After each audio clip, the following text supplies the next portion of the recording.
The man had once created the 7 most powerful demon lords in the world. Yet now, these infamous beings had all fallen, reduced to powerless husks. Even the peerless beauty, Lady Feng Xinyang, was forced to sell her charms to attract customers, while the rest relied on their small skills to barely scrape by. And all of this was because their master remained in a deep slumber. Until today, when a maid was wiping his body, he suddenly opened his eyes, dazed. Wasn't I already dead?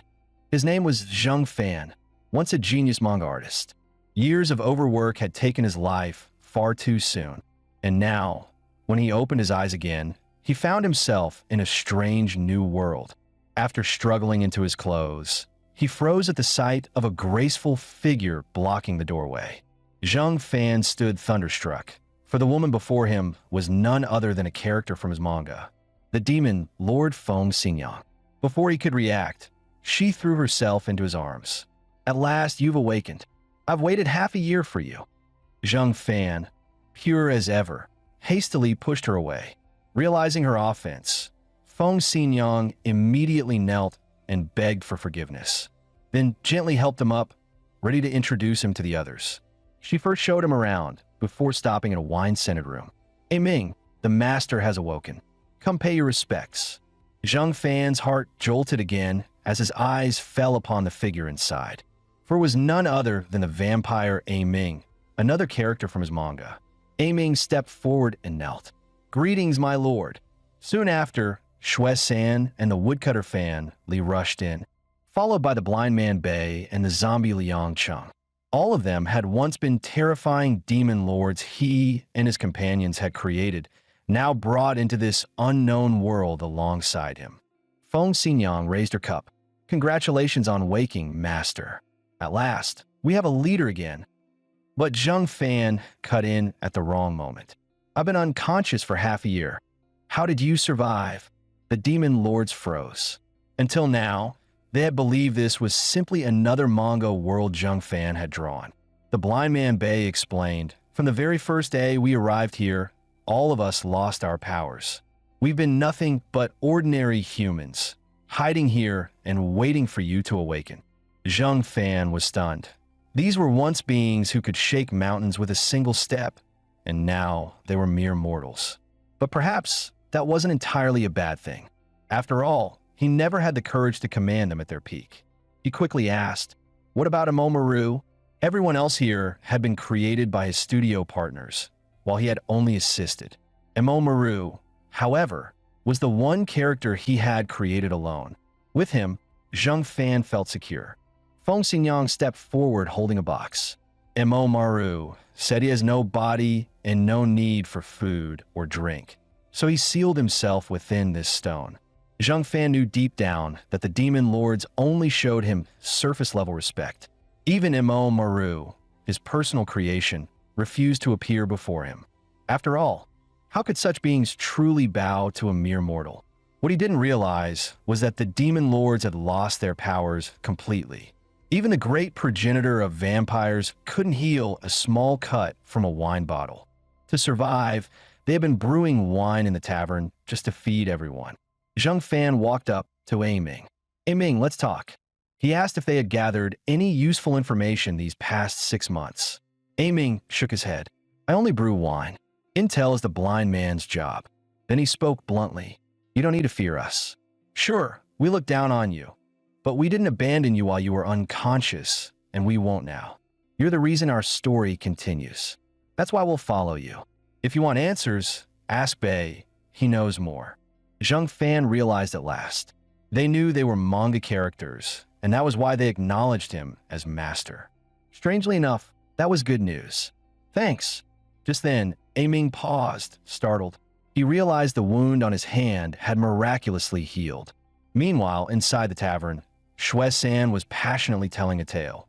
Last time, Xiaoyan became a dozong powerhouse and mastered the art of Qi horse. The audience erupted in cheers. A dozong powerhouse, so terrifying. Watching Shui San on stage, Zheng Fan could hardly reconcile this storyteller with the demon lord who once loved to cut his enemies in half. Feng Xinyang had run many taverns in the manga, but none as shabby as this one. Turning around, Zheng Fan found a blind man Bei at the door and asked about this world. Bei answered, "It seems to be an ordinary world. For the past 6 months, we've only met ordinary people." Zheng Fan glanced at the riders outside astride their tall war horses.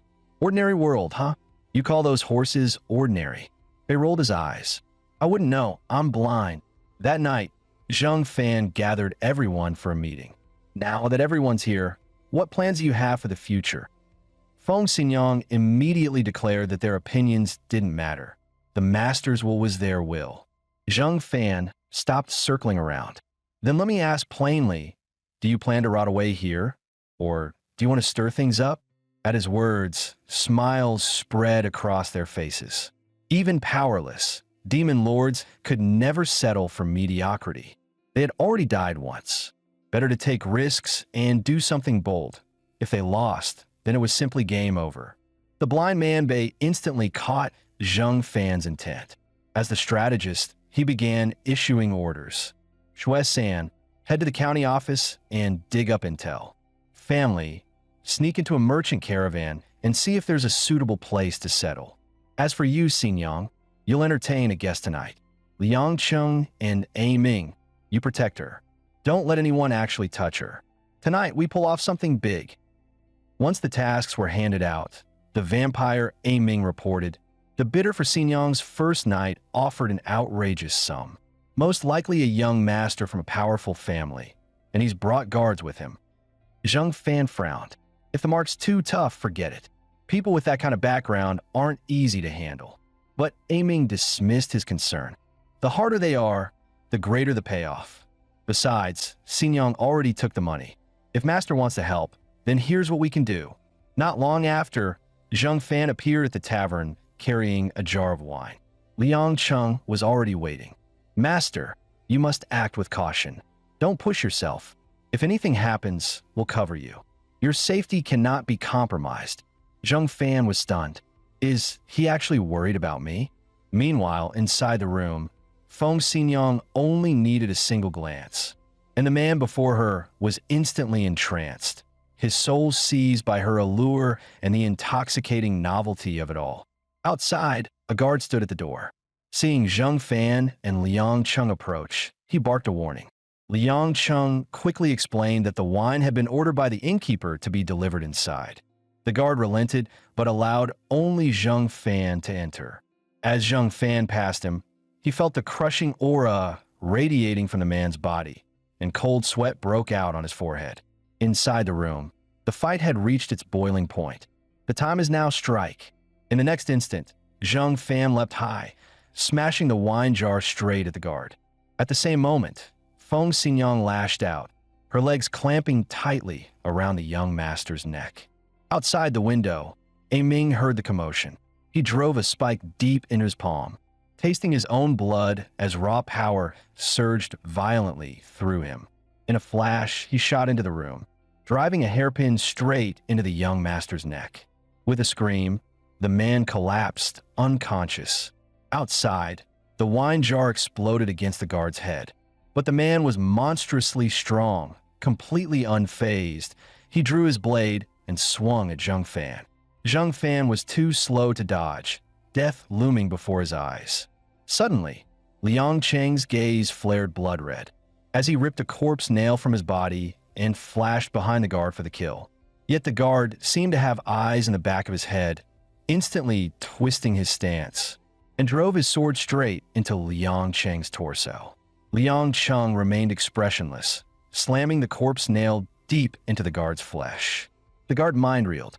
Such a reckless attack. Is he a death warrior? With a roar, he released a violent burst of energy, blasting Liang Cheng away. His instincts screamed danger. He rushed inside to check on his young master. But A Ming was already waiting in ambush, lunging at him. The guard instantly sensed the killing intent and countered with a swift strike. A Ming was nailed against the wall, blood spraying across the room. But instead of weakening, his body trembled with excitement, and he broke into manic laughter. He threw back his head, revealing 2 razor-sharp fangs, and the next moment sank them deep into the guard's neck. The guard's blood drained rapidly, his body shriveling before collapsing lifeless to the floor. Ming, however, stood tall and scathed and licked his lips with satisfaction. That familiar taste, it's back. A violent surge of energy erupted, his full demon lord form unleashed once more. Everyone watching was left stunned in disbelief. Feng Xinyang rushed forward, demanding to know how he had regained his strength. When she learned it was connected to their master, her eyes widened. She turned toward Zheng Fan with a hungry, dangerous gaze, already scheming how she might draw power from him too. Zheng Fan's scalp prickled under her stare. "Xinyang, what are you planning?" he asked nervously. She bowed gracefully. "The prey has been caught. Allow me to escort you back to rest, master." Then, with eyes like silk, she added sweetly, "Leave the rest to them." The scene shifted. Liang Cheng eyed the box and asked Ming, "Does lying in this thing help you regain strength?" "No, that's just a hobby. You're a zombie, aren't you? Don't you get it?" "Not at all. I prefer a bed." From behind came the voice of the blind man Bei. "It seems I miscalculated this time." Ming shrugged. "A world with real challenges is far more exciting. After tonight, we can consider our first exploration of this world a success. You all keep busy. I'll interrogate that young master." But Ming interrupted. "Let the master interrogate him personally." The two froze. "Wait, was that flattery?" Bei stepped forward. "The master won't do such things. In the end, it'll still fall to me." Ming countered, "No matter what, he is our master.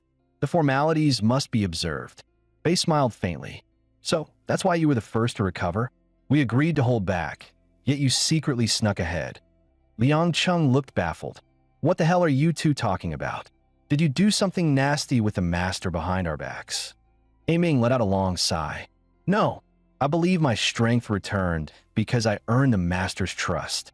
Since we were all created by him, there must be a bond that ties us. To regain our powers, we need his recognition." As Zheng Fan soaked in the bath, countless thoughts swirled in his mind. From outside, the blind man Bei's voice called, "Master, should you personally interrogate the young fish?" Zheng Fan shook his head. "No need. Leave that to you. Then once the questioning is done, I'll compile the intel and report back to you." Zheng Fan couldn't help but wonder, why were they suddenly so eager to please? After bathing, just as he was about to rest, an eerie voice echoed behind him. Startled, Zheng Fan turned to see Liang Cheng. The zombie's voice carried a chilling tone. "Master, it's late. Is something wrong?" Liang Cheng said nothing, simply staring straight at him. Zheng Fan placed a hand on his shoulder. "How's your wound? If something's on your mind, tell me. I may not be strong, but at least I can listen." The next moment, Liang Cheng placed his own hand on Zheng Fan's shoulder, face filled with concern. "Master, don't step forward like that again." Zheng Fan froze. Was this guy being sentimental in the middle of the night? He forced a laugh. "Got it. I'll go check on the interrogation. You do as you like." With that, he turned and left, leaving Liang Cheng standing stiffly in place.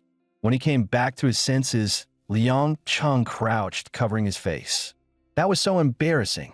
Yet in the next instant, a thick surge of blood qi gathered around the wound on his chest. Meanwhile, the once feared Bei, who had drenched the Jianghu in blood, now flattered the master with enthusiasm, briefing Zheng Fan on this world. "Master, this world is unlike anything before, far more intriguing. Please, let me explain. We are currently in Tiger Head City, under Beifeng County of Yin State, roughly the size of a province. This place borders the northern tribes, so small skirmishes break out often, though nothing major. First, because the tribes are too scattered to unite.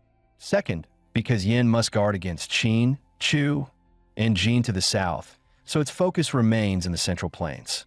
Aside from minor kingdoms, the major powers now are Yin, Jin, Chu, and Qin, 4 states in stalemate.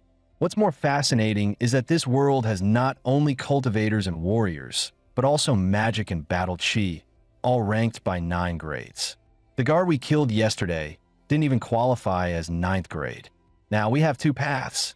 First, search for a way home." Zheng Fan cut him off. Scratch that. Tell me the second. Bei smiled faintly. Second, we claim Tiger Head City as our base, build our power, and contend for the world. That is my plan, Master.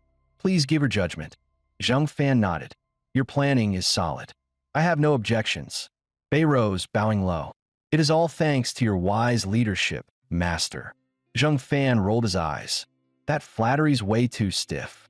Just say what you mean. Master, what I truly seek is your trust. Of course I trust you, Zhang Fan replied. But Bei remained bowed. No, you don't. I need your real trust. Still not yet. Please, Master, trust me. As he spoke, a leaf from the dish floated lightly into Bei's bowl. Only then did Bei smile with satisfaction. Thank you for your trust, Master. Zhang Fan was left dumbfounded. Maybe it was best to keep his distance from this guy. A swirl of spiritual energy gathered around Bei. I'm done licking. You can continue now. Later that afternoon, while Zhang Fan strolled aimlessly, a rhythmic knocking sound caught his attention. Shuesan was hard at work fiddling with something on the table. Zhang Fan leaned closer. Shuesan, is that a sand table? Yes, Master. Since we're settling in Tiger Head City, a strategic map will help us plan ahead. Watching him work so earnestly, Zhang Fan couldn't help but smile. Good job. Keep at it. I'll look around elsewhere. After Zhang Fan left, strange popping sounds crackled through Shuesan's body. He coughed violently, staggering as if about to collapse. But in the next instant, he pressed a single finger to the floor and forced himself upright. In that moment, he understood his strength had returned. Meanwhile, Zhang Fan still couldn't figure it out. Why did Bei and the others seem so off, while Shuesan felt relatively normal? Just as he prepared to rest, Shuesan's wild laughter echoed through the night. Another one gone mad. Distracted, Zhang Fan failed to notice the step at his feet and stumbled straight into the room. The next moment, he crashed into something soft, and dread filled his heart. Damn it, this is how I die today. At that critical instant, Bei pushed open the door. Master, a teapot flew across the room. You blind fool. Ever heard of knocking? You ruin the mood. Bei coughed lightly. Master, bad news. The inn's entrance is in trouble. Cut to the hall. An armored officer stood arrogantly. The court is conscripting. Based on your household registry, you must provide 4 men. Feng Xinyang hurried forward, playing the victim. Sir, our Ollie left with a caravan. And Ming is bedridden with illness, and all that's left is a blind man and a dwarf. Surely you can see. The officer snorted. The crippled don't count, but those 2 behind you look healthy enough. They'll serve. He turned sharply. Report to camp before noon tomorrow. Fail, and you'll be executed as deserters. Feng Xinyang bowed repeatedly. Yes, sir. Safe travels.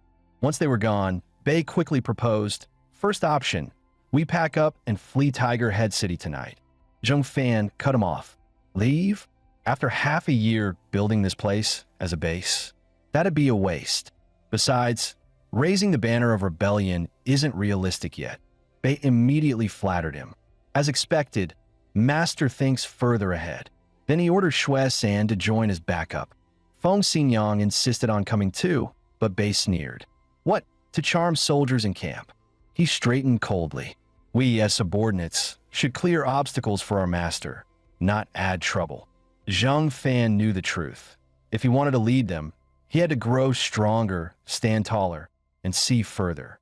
The next day, the 3 of them entered the military camp. No sooner had they registered than they were ordered to march with the army. Liang Cheng's sharp eyes noticed. We're supposedly transporting grain, but there are no tracks of an army ahead. No targets, no numbers, nothing. At that moment, a shadow slipped into the command tent. Master, I found a problem. I checked the wagons. Every single one is filled with stones. A chill ran down Zhang Fan's spine. Later that night, Liang Cheng reported again. Something's bound to happen. There are only 200 cavalry here. The rest are conscripted peasants. And there are barely any sentries. Zhang Fan's face hardened. So we're bait. That night, a soldier stepped out of camp to relieve himself. A shadow loomed silently behind him. Before the soldier could even cry out, His throat was slit clean, and he fell lifeless to the ground. At that very moment, the entire camp erupted in chaos as simultaneous attacks struck. Screams echoed everywhere. A barbarian soldier crept up to a tent, lifting the flap and preparing for an assassination, when a massive hand shot out from the darkness, seizing his throat. The figure revealed himself, none other than Liang Chung, the zombie demon lord.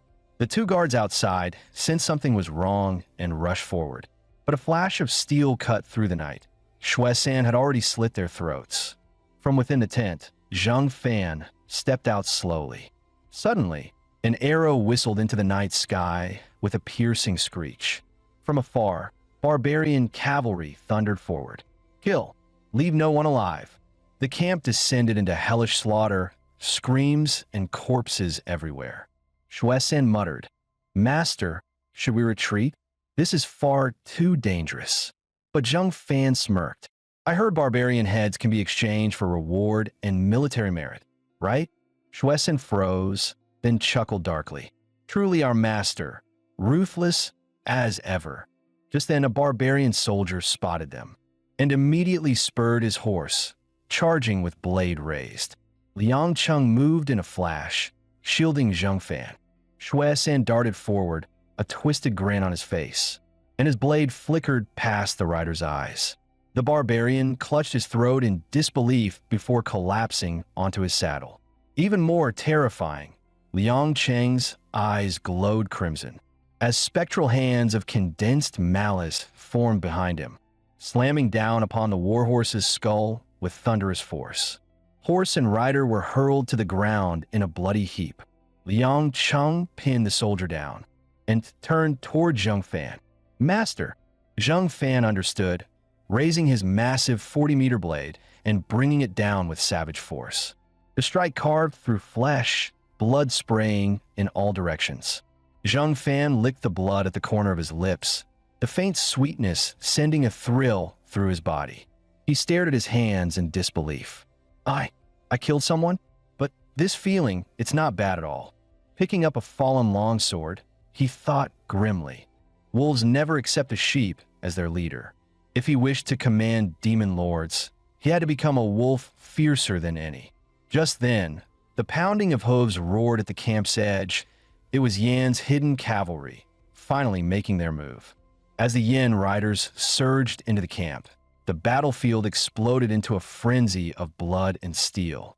Liang Cheng's cold voice cut through the din, forcing conscripts as bait, while the main force waits to ambush. This general is truly vicious. Suddenly, both men stiffened. An iron sword screamed through the air, carrying deadly intent straight at them. "Master, look out!" Shuesan tackled Zhang Fan to the ground, narrowly saving him from a fatal strike. The three looked up to see a towering barbarian warrior, muscles like iron, charging with a massive blade. Liang Chung snatched up a longsword and met him head-on. Their weapons clashed with a thunderous crash. Energy surged, sending violent shockwaves rippling around them. Zhang Fan's face paled. This is no common soldier, another one glowing with power. Liang Chung stared in shock at the shattered remnants of his sword. The barbarian sneered. "Your blade is broken." He shot forward, roaring, "Let's see how you fight now." Liang Chung dodged to the side, voice cold. "I was never good with swords anyway." At once, a ghostly claw shot out, its nails sharp as daggers. With a wet crack, a burst of blood exploded from the barbarian's chest as his torso was pierced through. An arrow whistled through the air, striking Liang Cheng's arm. The barbarian seized the chance and kicked Liang Chung flying. From a distance, the archer warned, "Something's wrong. That shot could pierce armor," yet it barely scratched him. Shuesan appeared behind him like a phantom. "You should worry about yourself." Two daggers plunged deep into the archer's back, then ripped downward, splitting him clean in half. The barbarian roared in fury, seizing Liang Chung and raising his great blade to cleave him apart. At the last second, Zhang Fan leapt forward, slashing his sword toward the barbarian's head. The warrior flung Liang Chung aside and turned, swinging his own blade at Zhang Fan. But mid-swing, Blood gushed from his mouth. His eyes widened in horror. He had been poisoned. He realized too late that Liang Qing's nails carried corpse venom. In that instant, Zhang Fan's massive blade came crashing down, with a sickening crack, severing the barbarian's head from his shoulders. Zhang Fan leaned on his blade, panting heavily, drained of strength. Liang Qing stepped forward, offering a steadying hand. As he looked at his master, Bei's words echoed in his mind. You all may look down on him as a mere mortal, but never forget, he created us. Our power exists because of him. Give him time, and he will grow into a leader truly worthy of our loyalty. Regaining some breath, Zhang Fan saw Yan's army stabilizing the battlefield and ordered his men to tally the spoils. Suddenly, Shuesen exclaimed, Master, we've caught a big fish. A live capture of this old man would be worth far more merit, right? Zhang Fan's expression darkened.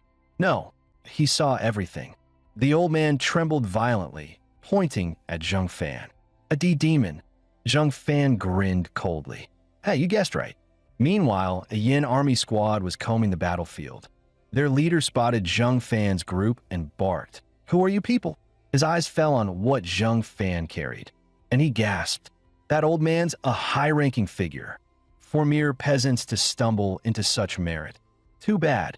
He sneered, ordering his men to cut them down and claim the credit. Shuesan growled, shameless dogs, trying to rob us blind.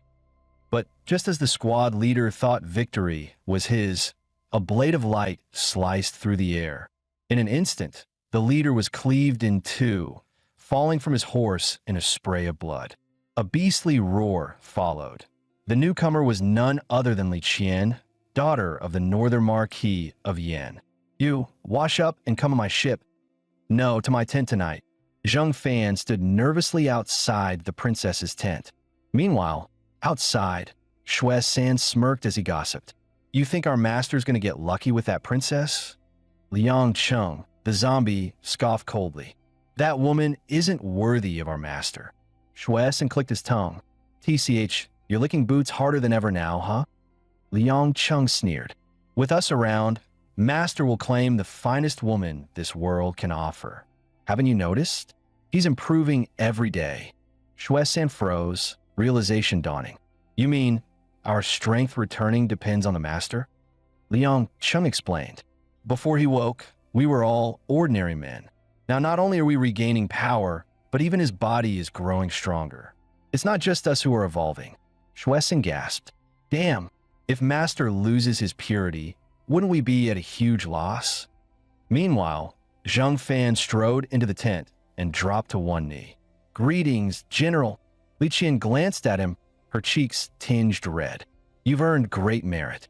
I grant you 2 rewards. First, join my personal guard as a retainer of the Li clan. Second, become Commerce Inspector of Tiger Head City. She leaned forward with a smile. On second thought, come back with me to the Li family. Your future would be limitless. But before she could finish, Zhang Fan decisively chose the second option. Her eyes narrowed. So, you look down on the Li clan? Zhang Fan outwardly explained he couldn't leave Tiger Head City, but inwardly scoffed. What kind of fool signs up as someone's lackey? That a death sentence. Besides, the 7 demon lords under me aren't exactly vegetarians. Elsewhere, in a bloody mansion, Ming stood with blades jutting from his body. The Hound Gang was annihilated. Their next target, the 3-God Society. Someone questioned him. The Master hasn't returned. How can you act on your own? Bei answered calmly. The Master will return eventually. We're only preparing early. Ming casually pulled each weapon from his flesh. And the caravan outside the city? They're on our list too. Bei smiled faintly. No need to worry. That's 4 Madam's task. By now, it should be done. At the inn, the caravan leader hung in midair, bound tightly by countless threads. What have you done to us? Sitting across from him was none other than Feng Xinyang, the demon queen. She smirked. Did you think my body was free for the taking? Raising a wine jug, she poured a stream of liquor down her throat. Her gaze sultry as her thoughts drifted. I wonder if the master's battle is over yet. Meanwhile, Zhang Fan and his men were on their way back to the city. Shueisen sighed theatrically. I wonder if Ali's eaten his fill. With his appetite, he's probably starving out there. Zhang Fan rolled his eyes. You guys licking me every day through Ali is exhausting. Suddenly, heavy footsteps approached. Shueisen and Liang Cheng sprang up, shielding Zhang Fan, ready for battle. A group of barbarians appeared, led by a woman. She spoke softly. The wind has risen. We seek a place to take shelter. The two groups sat a few meters apart, each on guard.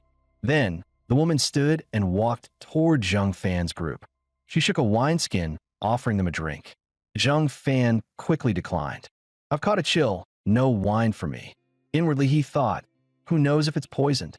The woman took a swig herself and said calmly, I am the chief barbarian shaman, and these two children are heirs of the Chatua tribe's chieftain.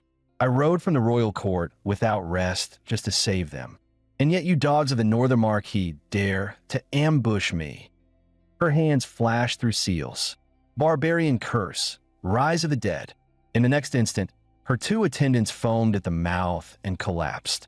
Moments later, they jerked upright again, their bodies radiating a suffocating death aura. Their life force faded completely. They were now full corpses. Zhang Fan and his men were already braced. Knew it. This witch was up to something. Zhang Fan smirked, pointing at Liang Cheng. Aren't they half zombies now? Shouldn't you greet your relatives? Liang Cheng bared his fangs and let out a thunderous roar, shaking the ground. At once, the two barbarian corpses froze, paralyzed by the sound. The woman's face twisted. She had lost control completely. Pressing two fingers to her brow, she hissed, "Barbarian curse, word of command."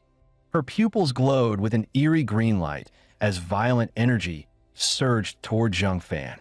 Yet before her eyes, the man loomed like a primeval beast, terrifying beyond belief. The two undead abruptly turned on her, charging with murderous intent. Knowing she stood no chance, the woman grabbed the children and tried to flee.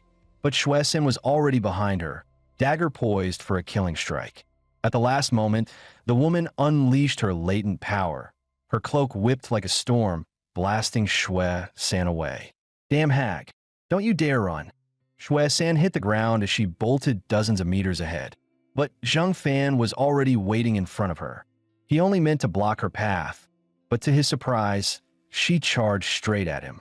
Left with no choice, Zhang Fan swung his blade in a wide arc. To his shock, the woman shoved the little girl in her arms directly into his strike. Zhang Fan's heart clenched. He instantly reversed his blade, tapping the child aside with a blunt edge to send her safely away. But the woman seized the chance, gripping the sword's sharp side and driving it toward his throat. In the next moment, her eyes went wide. No matter how much strength she used, the blade didn't budge. His grip was monstrously strong.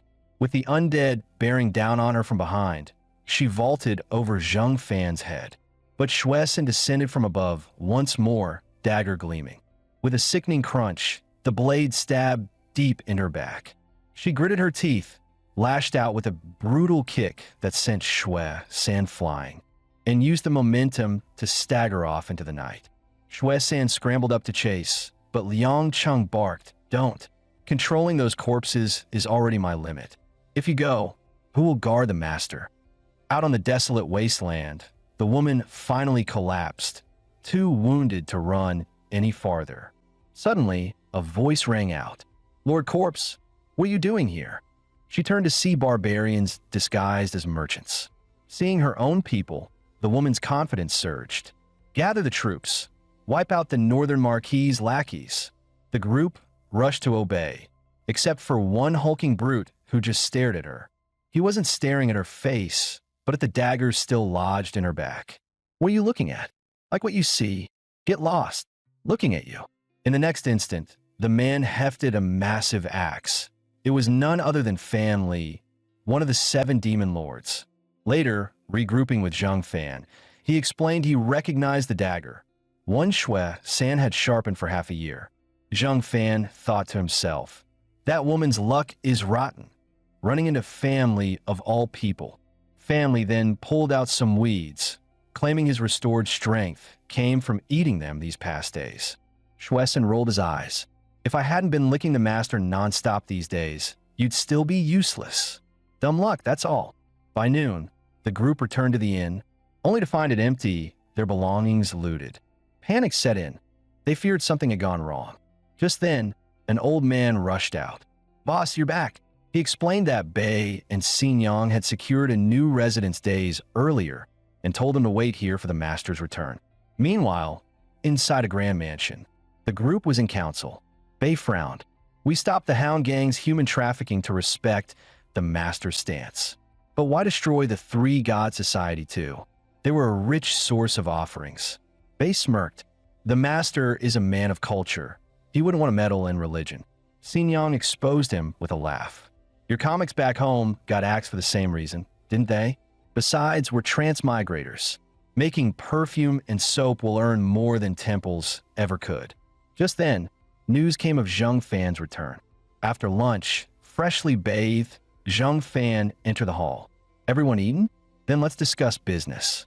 Schwesen dramatically recounted their journey, and the group responded with over-the-top flattery. Zheng Fan sighed inwardly. With this level of licking, no wonder ancient tyrants lost their minds. Bei stepped forward. "I planned to form a secret force outside the city, but now that Master holds a court position, it's all the easier."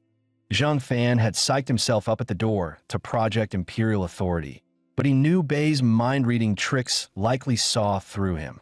"Future planning, I leave it to you." Liang Cheng added, "And Tiger Head City has granted you 300 cavalry. That must become our focus." Bei unleashed his full intellect. "On paper, the unit belongs to Yen. In truth, they must serve only the master. Schwesen and Fan Li will consolidate the gangs. Xin Yang, train the new girls you recruited. Pick a few with potential for special training. Liang Cheng, while the master hasn't reported to the Yamen, train with him daily. Let him guide your technique." He bowed. "Please, master, take the regency." Zheng Fan deadpanned. "You said it well." While thinking, "Stay with these bootlickers long enough, and even my skin is getting thicker." "Wait," Aiming scowled. "And what about me?" Bei grinned slyly. "Yours is the most important task." "So? What is it?" "We're broke. Go collect soap scraps." The next morning, fierce sparring rang through the courtyard.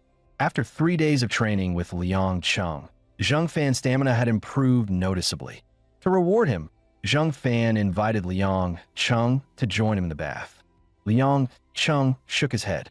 "I don't like hot water." "Fine, then I'll go find Xin Yang." After Zheng Fan left, a conversation drifted through the courtyard. Aiming and Xin Yang walked side by side. "Let's release the soap first. Make quick money, then expand into other ventures." Xin Yang shook her head. "No, we should go high-end. Only that will raise our profits." As she spoke, she glanced at the yard. Zheng Fan, who'd just been beside Liang Cheng, was gone. Her face paled, panic flashing. She bolted forward, shouting, "It's your fault. You made me forget to massage the master." "Master, I'm coming." Aiming stood frozen, utterly speechless. He turned to Liang Cheng. "Has your baleful aura grown stronger?" Liang Cheng shook his head. "No, I think the issue isn't with us. Seems pure cultivation won't cut it. We'll need another method." Just then, a bar of soap fell to the ground with a dull thud. The two fell silent instantly. Aiming cleared his throat. "This is my new soap. Pick it up, try it." Unfortunately, Blind Bei happened to walk by at that moment. "You two really are close brothers, huh?" Aiming looked up. "Do you need something?" "Meeting at the pavilion tonight. I have something to say." "Fine. I'm done here. You can continue." As he left, Bei tossed out, "Lucky I'm blind. I didn't see a thing just now." The two stood rooted in awkward silence. That night, under the pavilion, the 7 demon lords gathered. Bei spoke first. "Liang Cheng, report on the master's training these past few days." Liang Cheng replied, "The master lacks combat experience, has no technique, and his reflexes are still clumsy. But his raw strength is astonishing." Schwesen recalled the master's fight with the barbarian woman. His strength already surpasses that of trained adult warriors. Which leaves me wondering, What is the true link between our power and his? Flattering him is necessary, but despite regaining some of our strength, no matter what we try, we can't advance further. I suspect our recovery is directly tied to the master's own growth. Liang Chung mused. Like in games, the pet can't outlevel the player, right? So unless the master grows stronger, we'll always be capped beneath him? Bei answered firmly. Exactly. Family suddenly voiced a dark thought. Then, if we kill the master, wouldn't that break the limit? Silence fell like a blade. Liang Chung finally spoke. When we were still powerless, we swore to protect him. Now with strength returning, greed creeps in. I feel ashamed, but I won't dictate your choices. So, drink this cup, and forget Fan Li's words, along with every stray thought in your hearts. One by one, the demon lords drained their cups in grim agreement. Only then did Bei speak again. We all know the truth. If a player deletes their account, the pet vanishes too. Our only path forward is to raise the master's power at any cost. Only then can we truly recover. So, the top priority now is to find a master or teacher, right? Aiming scowled. Damn blind fool. Why didn't you say so earlier? You nearly scared us stiff for nothing. Shuesan laughed. Haha, I never thought that blockhead Family would say something like that. Family tilted his head, looking innocent. So it's my fault? The next day, the group headed into a canyon. Bei, are you sure this so-called teacher will pass through here? Shuesan narrowed his eyes. Yesterday we just talked about it. And today you've already found one? Sounds like you set this up in advance. Bei didn't explain, only said calmly. I've learned that a court prisoner will be escorted through here today. He's a ranked martial artist, perfect to serve as the master's teacher. With that, he suddenly sprang up and declared, Last night we decided to seek a teacher. Today the target appears. What does this mean? It's destiny. The master is heaven's chosen. To follow him is the greatest honor of our lives. The others stared dumbfounded. The master isn't even here. Who are you flattering? Just then, the sound of galloping hooves thundered closer. Shuesan cursed. Damn it, Bei. You're cheating with your mind sensing. Soon Zheng Fan arrived on horseback, confused. You're really this desperate to find me a teacher? Shuesan tried to speak, but Bei quickly cut him off. Master, with our power rising, eyes will surely fall on us. To secure our footing, your growth must accelerate. Zheng Fan nodded. Makes sense. Fine, let's do it. Bei thought grimly. The master must never know we're suppressed by him. If he recalls Fan Li's words from yesterday, everything will collapse. He turned to the group. Since the master agrees, prepare yourselves. Soon after, Shuesan returned from scouting. Another group is watching the target. Looks like trouble ahead. When did finding a tutor get this hard? But hey, Mantis stalks the cicada. The Oriole waits behind. Better to be the Oriole. By nightfall, the rival faction finally struck. Waves of assassins descended on the prisoner convoy. From inside the cage, a man shouted, Wang Li, take your men and run. They're from the Liu clan of Beifeng. I exposed their treachery. Tonight, I'm as good as dead. The escort captain hesitated, then drew his blade and charged the assassins. Wang Li, get back here. Your wife is newly pregnant. That man was none other than Ding Hao, former garrison captain of Tiger Head City. Zheng Fan's chest tightened. You could have lived. Why throw it all away? Just then, a strange tune rang out, freezing the assassins where they stood.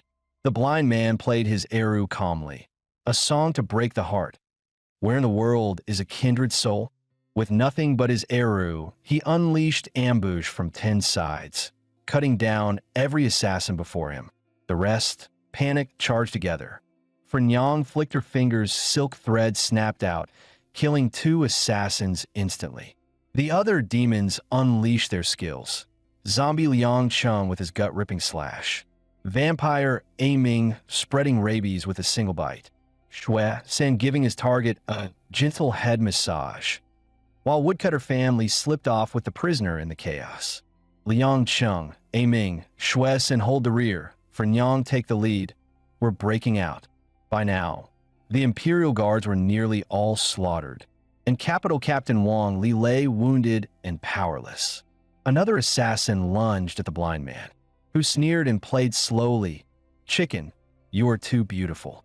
The assassin's eyes bulged wide before his body exploded into a bloody mist. Slung over Fan Li's shoulder, Ding Hao gasped. A half-step ninth-rank assassin killed so easily. "This place isn't safe." "A Li, retreat," barked the blind man. Fan Li's legs burst with power, carrying him off at lightning speed. As they fled, Captain Wang Li, knowing death was near, begged the blind man to deliver his last words to his wife. The blind man paused, then said coolly, "I will raise your wife and child. Rest easy." Meanwhile, Zhang Fan waited anxiously at the canyon mouth. Still no sign, worry gnawed at him. Suddenly smoke and rumbling filled the air. Fan Li came barreling through, target slung on his back. Zhang Fan leapt onto his horse, shouting, "A Li, toss him here, I'll put him on the horse." But Fan Li ignored him, screeching as he sprinted past and vanished. "A Li, wait, you damn fool." Soon after, everyone regrouped at the courtyard. The blind man reported, "My lord, we shook off the pursuers. Mission accomplished. Congratulations on your new teacher." Zhang Fan exhaled in relief. "Thank heavens, safe at last." But Shuesan cut in, "My lord, looks like A Li ran too fast. This guy might have been shaken to death." Zhang Fan's face darkened. "You think this is funny?" At dawn, after the blind man worked all night, Ding Hao still hadn't woken. Zhang Fan sighed helplessly. All that trouble, only for A Li to shake him dead. Blind Bay muttered, "My lord, I'm actually a psychologist. No pulse, no breath, he's done for. Better bury him. The backyard flowers could use fertilizer. At least last night's effort won't be wasted." Zhang Fan nodded. "Fine." But in his heart, he wondered if he was the odd one out for not being as twisted as his men. Just then, the corpse stirred, and Ding Hao miraculously opened his eyes. "Master, since the teacher is awake, let us handle the negotiation." "Fine. Talk properly, but try not to use force." Before long, Blind Bay spoke to Ding Hao. "Your turtle-breathing technique isn't bad. Here's the deal. You train the master, and we'll guarantee your safety." Ding Hao sneered. "Did I agree to that?" Xin Yang's eyes went cold. "I love stubborn men. Let's see if your mouth stays this hard after torture." Bei quickly stopped her. "This is the master's teacher. We must win him over with virtue." Still, I just remembered. Captain Wang Li's widow owes me a single coin. Xin Yang, please kill her entire family. Ding Hao stiffened in shock. Wang Li had already died because of him. Must his wife and child suffer too? "Fine, I'll teach." Helpless, he caved in. Bei smirked. "On second thought, forget it. Killing a whole family for one coin, that'd be immoral." Meanwhile, A Ming stripped down, posing as a live model. Ding Hao gawked. "Mr. Bei, why not just draw the meridian map? Not vivid enough. A living specimen will teach the master faster." As Xin Yang pressed needles around his head, A Ming muttered, "Careful. If you break my brain, I'll really die. Relax, I know what I'm doing. Close your eyes." Soon, the full meridian map was etched across A Ming's body. Ding Hao sighed. "Follow this route with your blood energy. After one full cycle, your body will glow. You'll have touched the martial threshold." Bei turned to A Ming. "Now, try channeling once." A Ming frowned. "I'm a vampire. What the hell is blood energy supposed to mean to me?" Bei spouted nonsense. "Just run your empty veins. If it's fast enough to stir the air, that's chi. Damn blind man, you're a sly one." Sweat poured from Ding Hao's forehead. Afraid they'd kill themselves, he quickly said, "Slow down. You must take it step by step." Before he could finish, a crimson aura burst from A Ming's body. Already half-step 9th rank? Impossible. It took me 10 years to reach that. Ding Hao's jaw dropped. Xin Yang, watching her reflection, looked eager. A wave of pink energy surged around her. "Nice. My favorite color." A Ming sneered. "Doesn't match your age, though." She shot back instantly. "Still prettier than your period red. Don't put your clothes back yet. I want to try." A Ming groaned. "Does it even matter to you whether I'm dressed?" Bei nodded solemnly. Cultivation needs a sense of ritual. He traced a finger slowly across A Ming's abs. The next instant, a blue aura exploded outward. See? Not that hard. Just then, Liang Chung and the others arrived, and Bei ordered them to try the new meridian method as well. Liang Cheng's aura shone in flamboyant violet. Shuesan radiated a fresh, natural green. Family roared. An earthy yellow light erupted from his body. From the looks of it, we're all stuck at half-step 9th rank. Not that it's hard, but we just can't pierce that invisible barrier.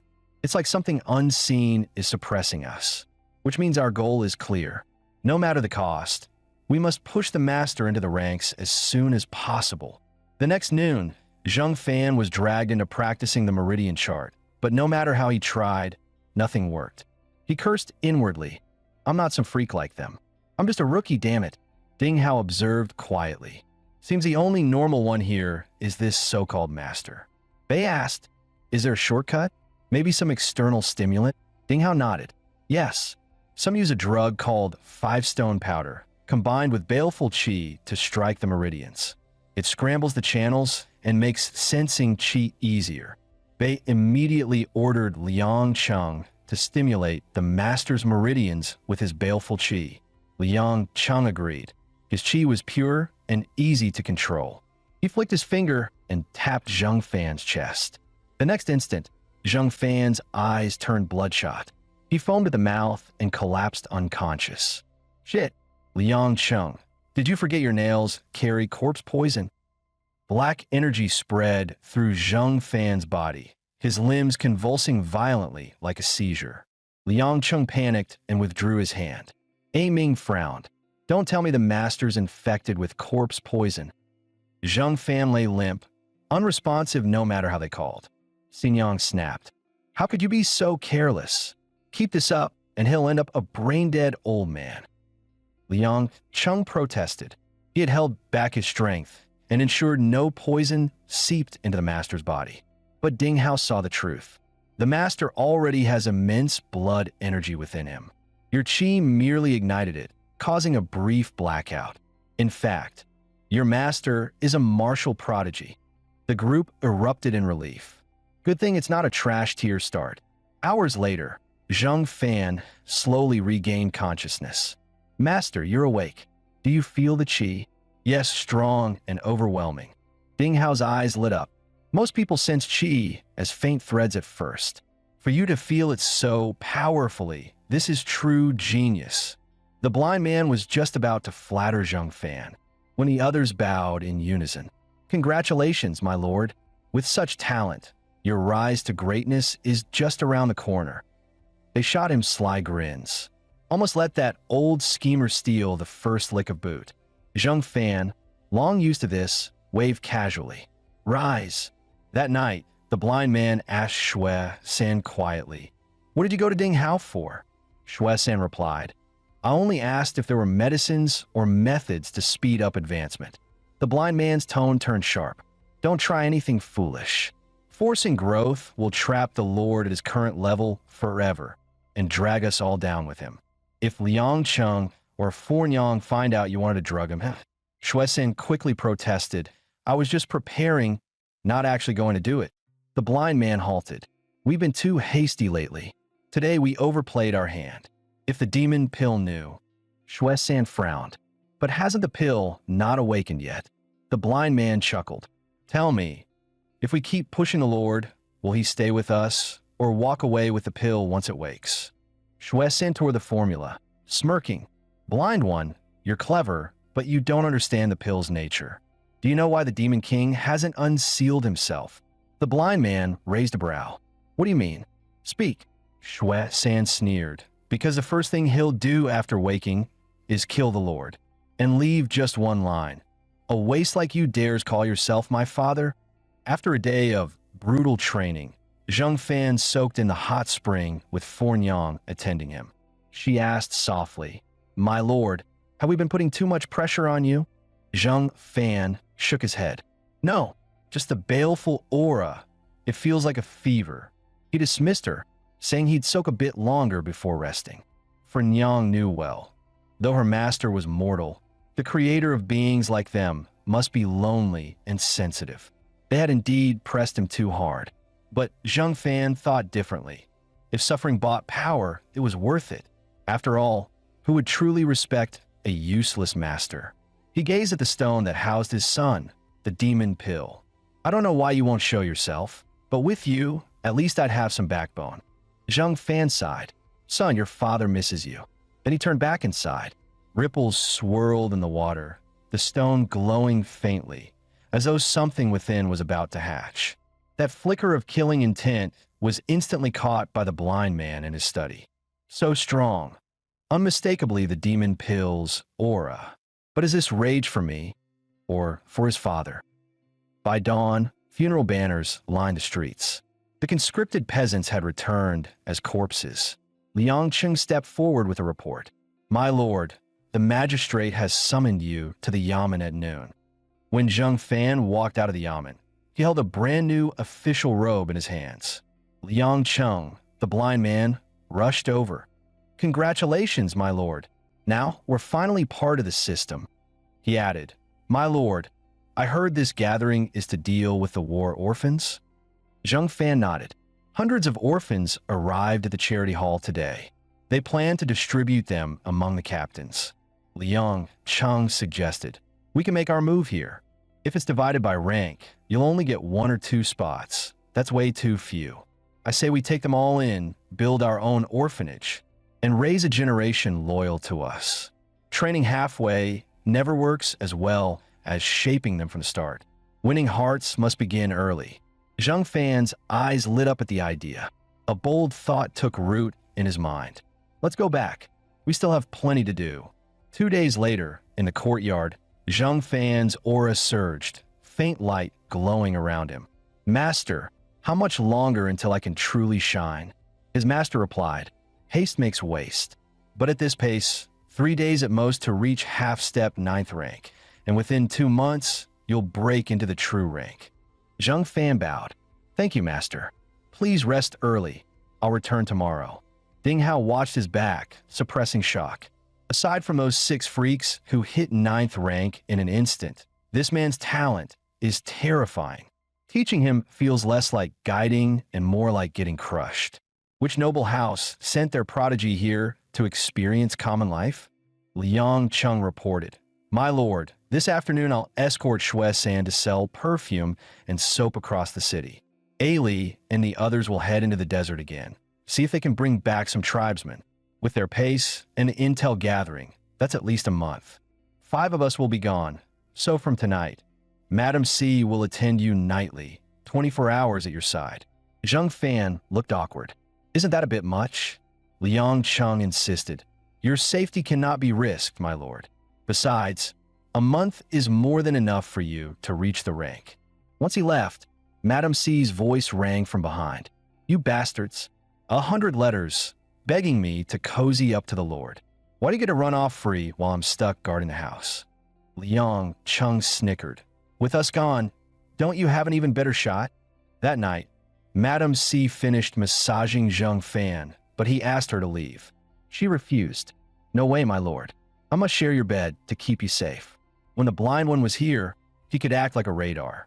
Now they're all gone. I don't know that stuff. Zhang Fan sighed. Won't this wrong you? She pouted. What? You want me to sleep on the floor? Do you look down on me that much? Zhang Fan gave in. Fine. Truth is, I don't mind at all. She beamed. What color do you like, my lord? I'll change into a few sets and let you choose. Off she went excitedly. Zhang Fan, however, knew the night wouldn't be simple and braced himself. The stone that housed the demon pill quivered slightly. Suddenly, darkness swallowed his vision, and he collapsed on the bed, unconscious. Just then Madam C returned, already dressed up. Demon pill, after tonight, you'll have to call me mommy. But she sensed something wrong. The clothes in her hand dissolved into paper scraps, scattering into the air. A shock wave blasted forward, as a massive black claw materialized and struck straight at her. For Nyang was instantly crushed in the giant claw, unable to move. The stone hosting the demon pill erupted with dark energy, a sinister laugh echoing from within. Feng Xinyang. What did you want me to call you just now? At dawn, the first ray of sunlight fell across Zhang Fan's face. He slowly woke, rubbing his heavy head. He couldn't remember how he had fallen asleep last night. Turning back, he saw Fornyang lying on a mat by the bed. Weren't we supposed to share the bed? She opened her drowsy eyes. You're awake, my lord. Allow me to help you dress and wash. Zhang Fan felt a tinge of disappointment. So she had only been teasing after all. Under her service, he dressed neatly, never mentioning the events of last night. Yet once he left, Fornyang muttered in regret. I thought I could devour the lord last night. Demon Pill, do you love your father or hate him? Heroes grow old, glory fades, and being a stepmother is the hardest of all.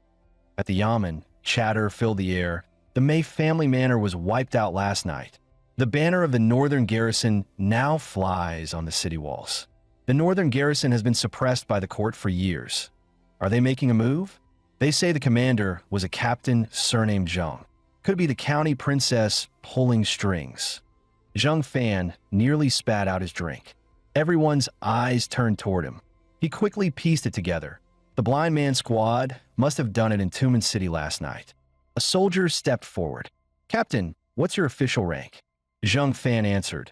I am Zhang Fan, trade escort captain of the northern garrison stationed at Tiger Head City. The man stiffened. Brother Zhang, what is your army's purpose here?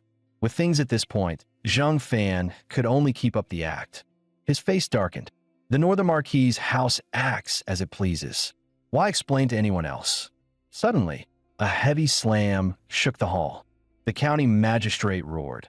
How dare the Northern Marquis defy imperial authority? What crime did the Mei family commit to deserve extermination? Zhang Fan snapped back. Naturally, they committed the crimes they should. The magistrate barked. This is Tiger Head City, not your Northern Marquis's domain. Zhang Fan, clueless about the truth, could only bluff. No comment. The magistrate drew his blade and pressed it to Zhang Fan's throat. At that moment, Zhang Fan felt a strange stir at his waist. The sealing stone of the demon pill radiated killing intent. Shock struck him. The demon pill was awakening. He could sense it crouching on his shoulder. If the blade moved even an inch closer, it would tear the magistrate apart. Suddenly, the magistrate flung the blade aside.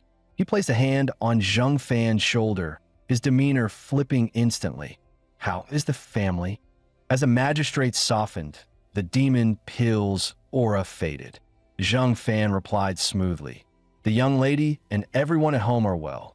He realized immediately. This man was a northern garrison plant within the court, mistaking him for an insider. Tears welled in the magistrate's eyes. Since the Marquis was confined in the capital, the young lady alone has shouldered everything sigh. Zhang Fan seized the chance, putting on a stern face. My father is Zhang Changgong. Our family served the Li clan for 3 generations.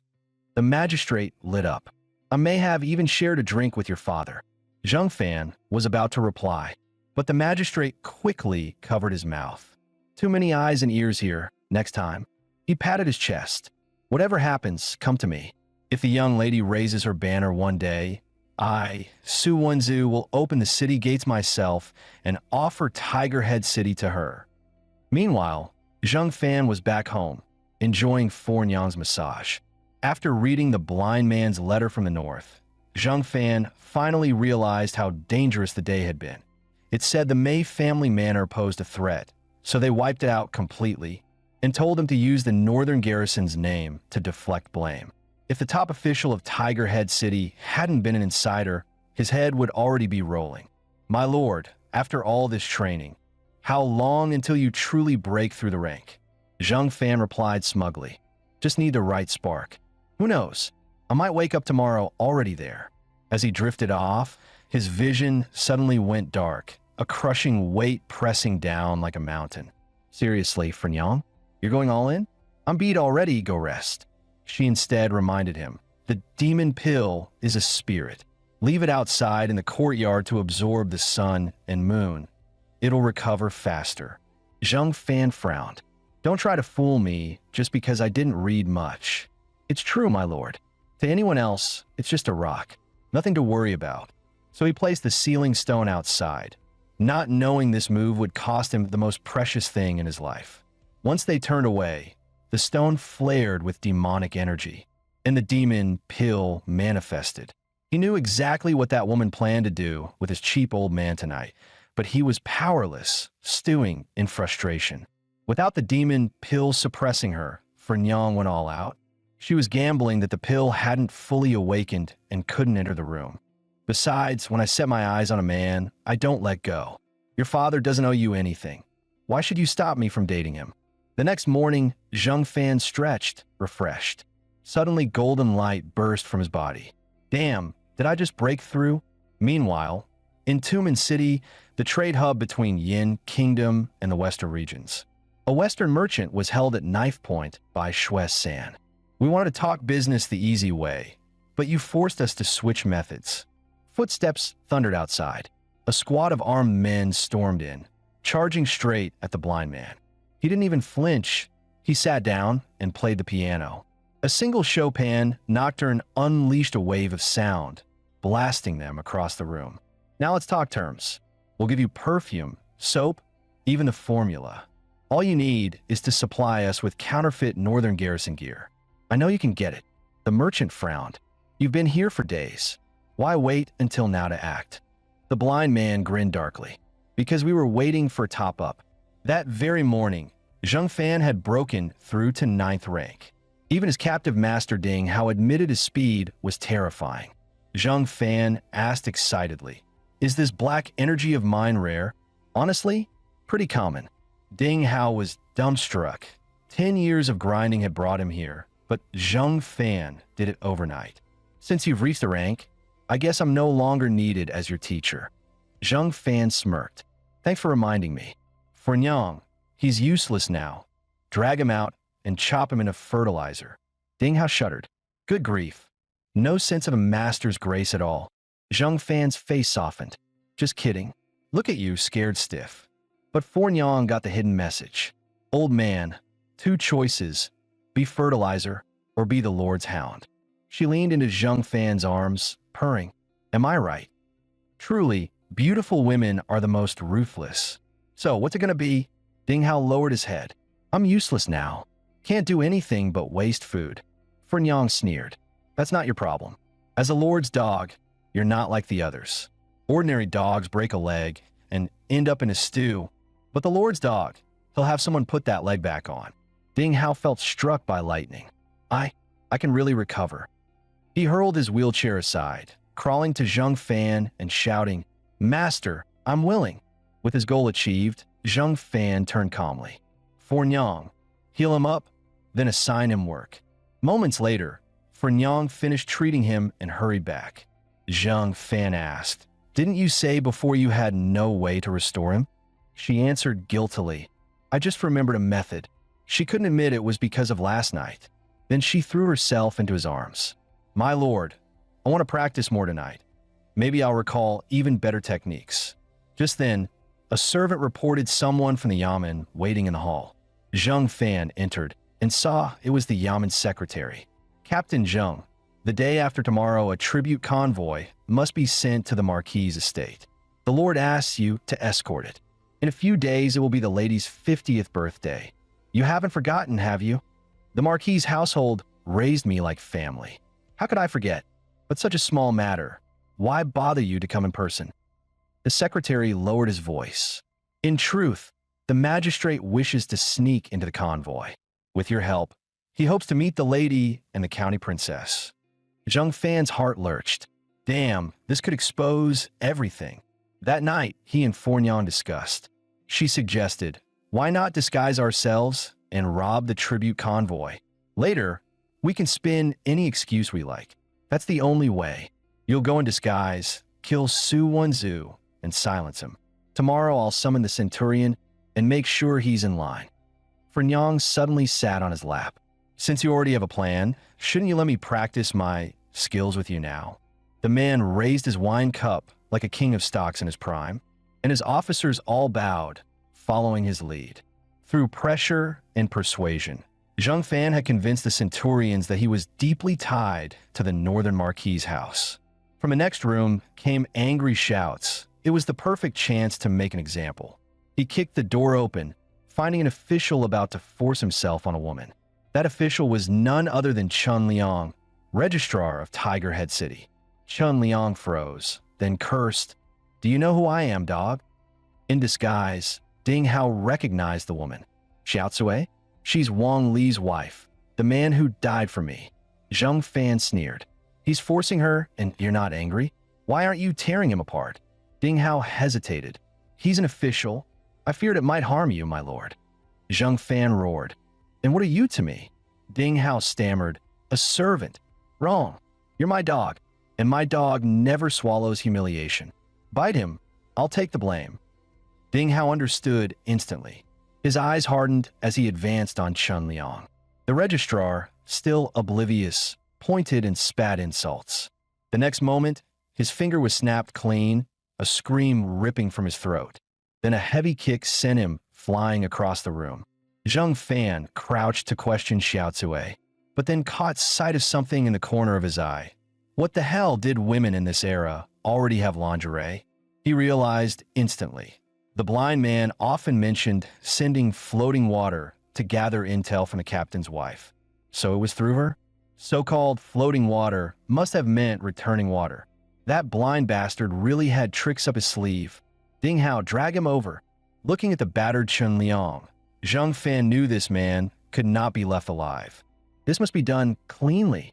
"The rest of you move the troops now." A centurion asked, puzzled, "Why deploy soldiers?" Zheng Fan sneered coldly. "He touched my brother's woman. His whole family dies." Soon after, Zheng Fan charged through the streets on horseback, with a mass of soldiers thundering behind. Everyone knew the Chun clan had long bullied the people. Now, with Captain Zheng leading, they rallied as one. The blind man had often taught him, "Stay high profile. That's the only way to secure your place, so no one dares provoke you. Hide in fear, and trouble will never end." Before long, they arrived at the Chun estate. Zheng Fan raised his right hand, ready to give the order, when Magistrate Su Wenzu rode up on his beast. "Deploying troops without orders is a grave crime. Come with me. I will hear your explanation." Moments later, they entered a tea house nearby. As they stepped in, two guards barked, "Captain Zheng, surrender your blade." Zheng Fan snorted, unleashing a surge of killing aura. The guards froze. So young, yet already 9th rank. This man's backing had to be terrifying. Zheng Fan strode in boldly. Surely today's uproar would land Su Wenzu in hot water. After all, how could he ignore such chaos under his nose? But once the door closed, Su Wenzu clapped his shoulder. "Well done. With the marquis confined in the capital, we must prepare early." Using the Chun clan to ignite the soldiers' fury, brilliant. You've won their hearts without meaning to. When the time comes to rebel, it'll be twice as easy. He patted Zheng Fan again. "Go all out. Tomorrow you'll escort the tribute convoy out of the city. I'll cover the backlash. We'll meet again tomorrow." From outside came furious shouts. "Zheng Fan, you unleash your troops like a tyrant. I'll report you to the throne. Let's see if Tiger Head City still belongs to Yin." The secretary stepped forward. "Captain Zheng, my lord's health is frail. Please watch over him on the road." Then he turned sharply. "Move out." A flood of soldiers surged into the Chun estate. Zheng Fan told Fornyang, "Let's head back. We leave tomorrow." The next day, in the tribute escort convoy, Zheng Fan eyed a large carriage draped in heavy cloth. "This is Su Wenzu's gift for the marquis's wife?" Ding Hao replied, "Yes, my lord. Inside is a rare beast, the red wolf." Pulling back the curtain, Zheng Fan saw Su Wenzu gnawing on a roast chicken, while behind him a massive wolf glowed with crimson light. Zheng Fan walked in with a smile. Su Wenzu didn't even pause his eating, chatting idly between bites. But Zheng Fan's thoughts were consumed with one thing: how to kill this fat bastard. Suddenly, the curtain flew open and a scruffy but hulking brute entered, scratching his foot as he came in. Su Wenzu even tossed him a chicken leg. Damn it, the fat bastard really brought a guard. This just got tricky. After finishing the whole roast chicken, the burly man left the carriage without a word. Zhang Fan finally spoke. My lord, if you're not full, I can order another meal. That fellow only ate a drumstick. Can't be satisfied. Su Wenzu frowned. That man wasn't yours. Both froze. Only then did they realize he had slipped into the convoy. Zhang Fan ordered search. 2 hours later, no trace. Looking up, he saw the mysterious man calmly boiling hot pot over a campfire. Disguised as a soldier, Nyang stood stiff with fear. Zhang Fan noticed immediately. She hadn't struck first but took a defensive stance. That meant the stranger was stronger. Zhang Fan boldly sat beside him, telling Nyang to fetch the sauce plates. He thought grimly, let's see what this guy wants. Worst case, the blind one will burn incense at my grave next year. He passed the prepared sauce to the man and ordered Nyang to bring his best wine. Zhang Fan started chatting. Brother, I got plenty of good stuff. Once this is done, come back with me. Any condition, I'll agree. The scruffy man smiled faintly. Anything? He pointed at Nyang. She's not bad. Zhang Fan growled. Then draw your blade. She's not for sale. I won't trade my woman for my life. The man pointed again. He's not bad either. This time his finger aimed at Zhang Fan. The demon pill inside him reacted violently. How could this man see through him? The pill surged forth, preparing to silence him. The man's gaze turned cold. By the barbarian god, break! A surge of spirit energy blasted out, hurling Zhang Fan and the pill away in an instant. The demon pill was forced back into suppression. Zhang Fan trembled. First time here, and I meet such a monster? A barbarian too? 7th rank? 6th? Or even higher? The man picked his teeth. Your food is fresh and good. I get what you're after. In the past, maybe I'd have accepted, but my time is short. You're decent, but compared to your woman and that thing inside you, you fall short. Just cook for me along the way, and in return, I won't kill you. Maybe before I die, I'll even help you kill that fat man in the carriage. Zhang Fan blurted, horrified. No, you misunderstand. He's my elder. The man replied flatly. On that carriage, I clearly felt your killing intent toward him. Never mind. Just give me a tent tonight. The man was terrifying. Zhang Fan bowed. Of course. May I know your name? If it's inconvenient, forget I asked. The man said calmly, no trouble. Iamakashi, Shetokashi. And you? Zhang Fan's heart jolted. Shadawa clan. What rotten luck. He quickly lied. I'm family. After all, he had slain 2 Shadawa leaders to rise this far. In camp, they called him Captain Zhang, but how long could he hide? And this guy didn't sneak in for food and wine. Damn it, this feels more dangerous than escorting a nuke. By dusk the next day, Zhang Fan returned to the carriage, hunting for a chance. My lord, by tomorrow afternoon we'll arrive. Bear with it a bit longer. Then he noticed, how the hell was the fat man eating so well? Roast chicken last night, roast venison tonight, all piping hot and fresh. That meant he had people in the convoy, and with serious pull, tomorrow they'd reach the Marquis's estate. If Zhang Fan didn't act now, it'd be too late. Suddenly, Keishi's voice came. Want him dead? Just do it. The demon pill inside Zhang Fan flared, demonic energy leaking out. But Keishi simply patted his shoulder, and the aura was crushed instantly. Zhang Fan forced a smile. Senior, doing it now might bring trouble. Keishi packed his things. Kill him if you want. I'm leaving anyway. Come on, I'll walk with you. Near the camp, the barbarians held a ritual. First to the barbarian god, second to the totem, third to the desert sands. Keishi knelt before the candlelight in solemn prayer. Zhang Fan thought, I'd better kneel too. Might as well pray for survival. As he bowed, Keishi frowned. Kid, why are you kowtowing? Zhang Fan grinned. Senior, our custom is to bow to every god and spirit. Doesn't cost me anything. Keishi smirked. True enough. He grabbed the offerings from the altar and began eating.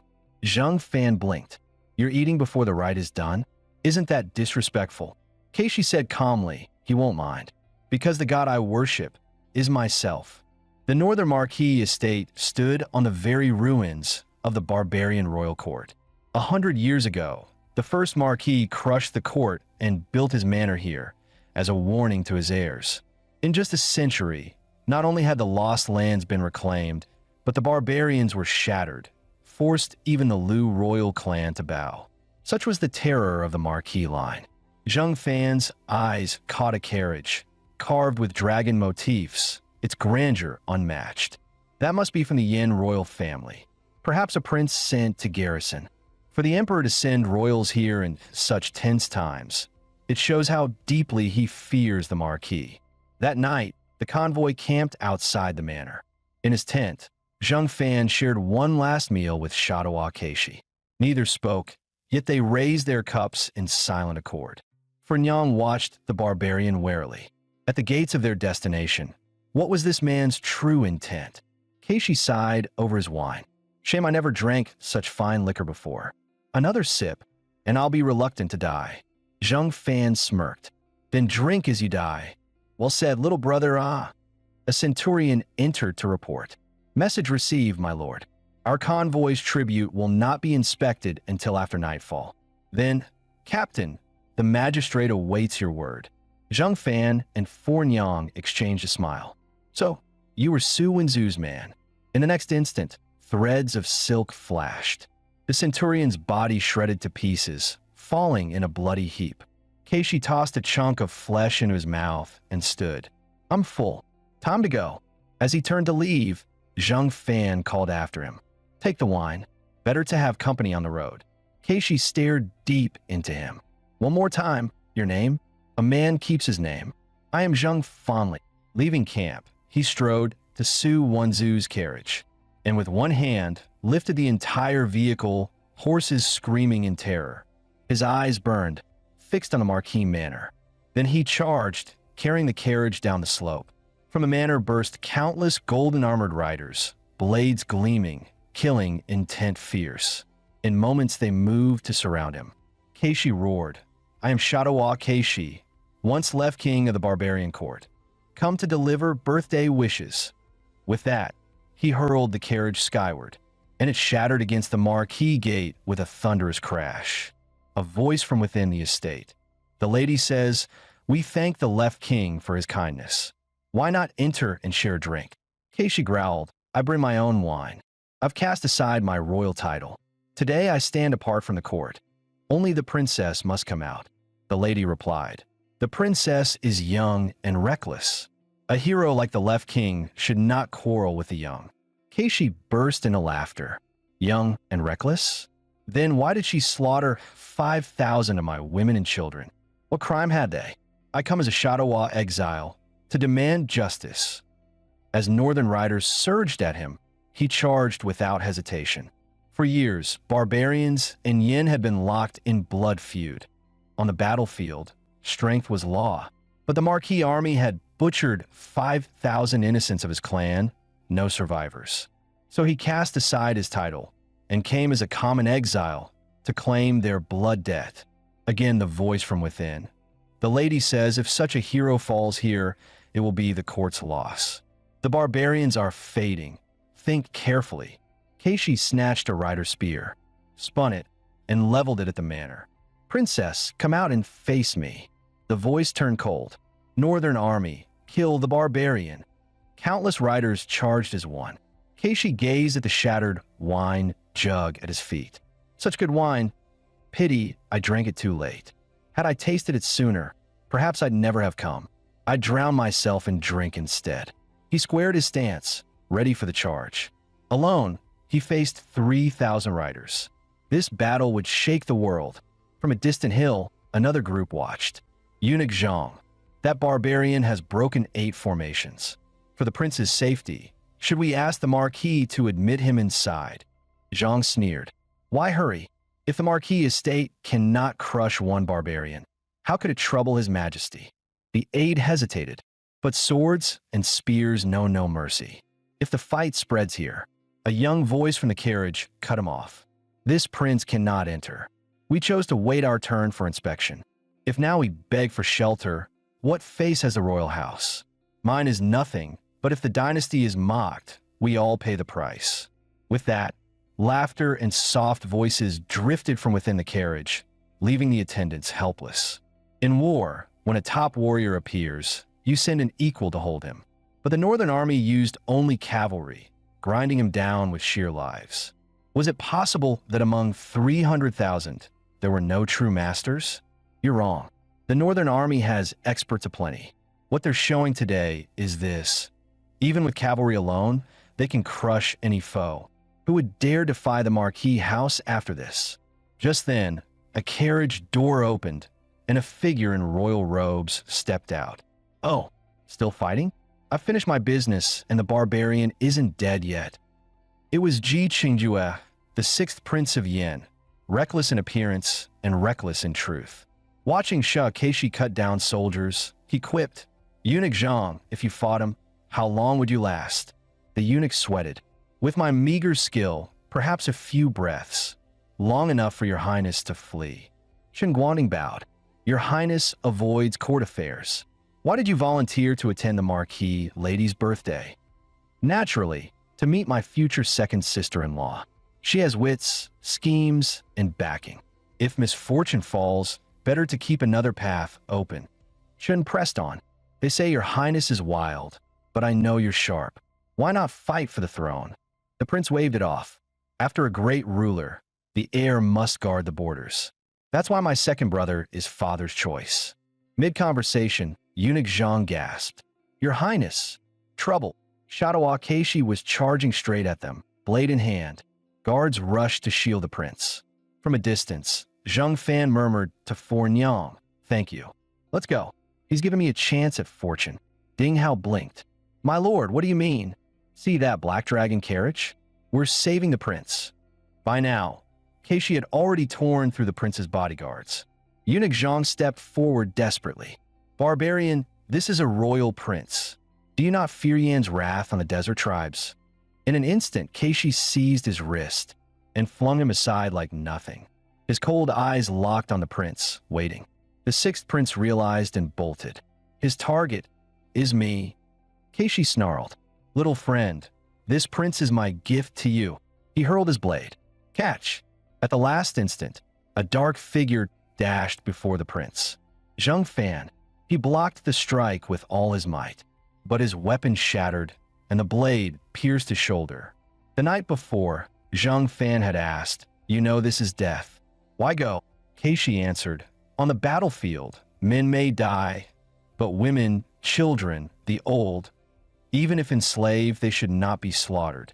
I served the barbarian king, but my heart stayed with the Shadawa tribe.